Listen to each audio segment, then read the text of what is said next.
like Drake London, whom you also drafted in the first round of last year's draft, and who had a great season, who looks like he's going to be what the Falcons thought he would be. That's great.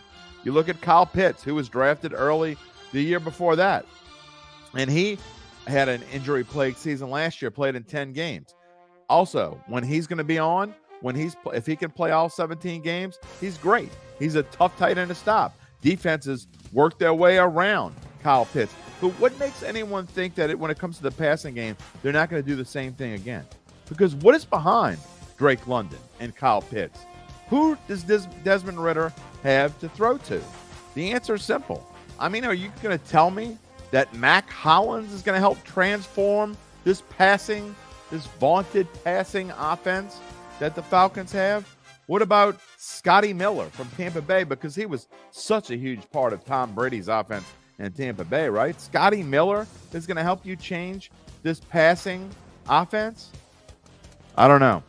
Look, back to Bijan Robinson. I know that this cat is going to be good, man. He is going to be a solid running back. There's a reason why, as a rookie, he's being drafted as an average of 8th overall, according to RotoWire, by fantasy owners already this year. And that's because he's going to be a stud. He's going to rush for, barring injury, he's going to rush for over 1,000 yards. He's going to have over 10 touchdowns. He's going to be a key part of this Atlanta Falcons offense. But again, rushing the football wasn't their problem, as you see on this screen. I guess you see where I'm going. Now, that is if the defense doesn't get better, or should I say significantly better, because they did make major upgrades there. We told you about this. Their key signing, safety Jesse Bates from Cincinnati, signed a 4-year, $64 million contract. The defensive backfield definitely needed to be shored up. You see, they were 25th against the pass, 23rd against the run. Actually, everything needed to be shored up. Also, why they brought in David Onyemata from the Saints. Gave him a 3-year deal. $35 million for a defensive tackle. Is he worth it? We're going to find out very early. Also from the Saints, brought in linebacker Caden Ellis. Signed him to a 3-year, $21.5 million contract. We shall see. Before we get to the prediction, we got to talk about this schedule, because that's absolutely one thing the Falcons have going in their favor.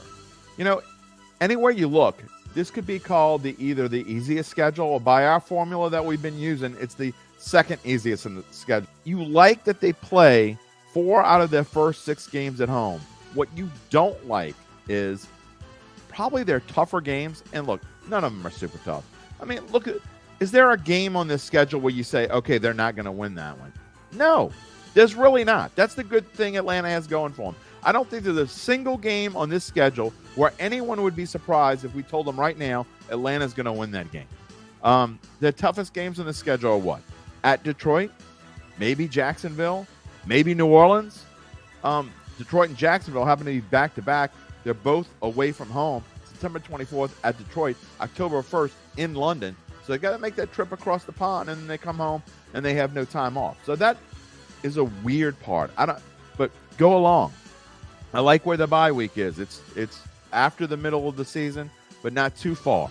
But that stretch at Tampa Bay, at Tennessee, Minnesota, at Arizona, even though those 3 teams, all beatable teams, you play 3 out of 4, but that's not just that.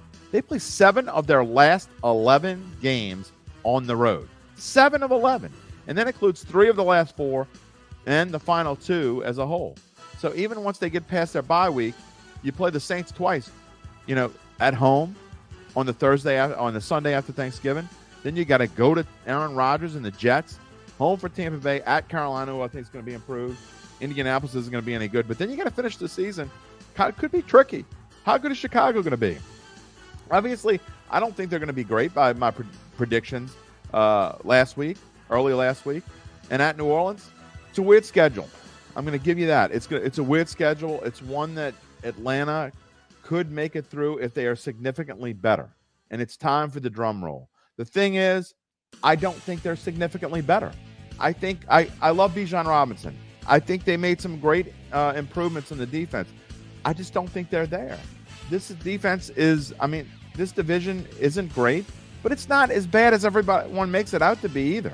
I I just think they're going to have landmines in the schedule. I think playing 7 of 11 away from home to finish the season is not easy. And then, packed in that little stretch of home games, you got to go to Detroit and play Jacksonville and London. I think that's a problem. I don't think they're going to win both of their first 2 games. I think they're going to lose at least one to either Carolina or Green Bay at home. They struggled with Carolina last year. Green Bay's going to be a lot better. I told you that last week. Again, I've kind of waffled back and forth. At one point, I had 9 wins for Atlanta. Then I dropped them to 8. And now I dropped them to 7. So maybe they'll be at 8. But still, I think that best bet is worth a play. I think the under 8.5 is worth it. They're playing the odds makers in Vegas, and I think some of the sharp money is going to the over on this team, because if you look at where it is, 8.5 at plus 120, people are playing this over. I just think it's a value to play the under because I get that the schedule's easy, supposedly. I don't think it's easy enough. Could be wrong. I'm trying to keep my I know you. Let me welcome the comments about my bias coming in. We're in New Orleans. Go see what I said about Atlanta last year. I was wrong about them last year. Let's put it that way. I thought they were going to win. They didn't. Tomorrow we're going to talk about the Tampa Bay Bucks. I have swapped the 2. I've swapped Tampa Bay and Carolina, just a heads up. Tomorrow, Tampa Bay, and on Thursday we'll get to Carolina before we wrap it up with the Saints. We'll see you tomorrow.